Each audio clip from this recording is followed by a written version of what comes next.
Nakakuha na ng ribs ng tao sa Taal Lake kung saan inahanap ang mga buto ng mga nawawalang sabongero ayon sa Department of Justice.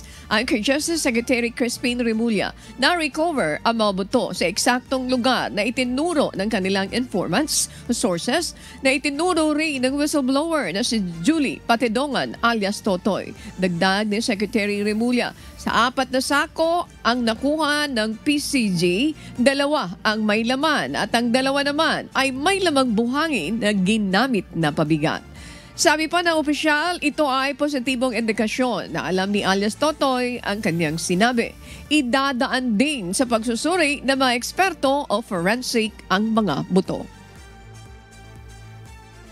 Yung today, yung nahanap today sa quadrant na yon sa Taal Lake is a positive indication that he knew what he was talking about.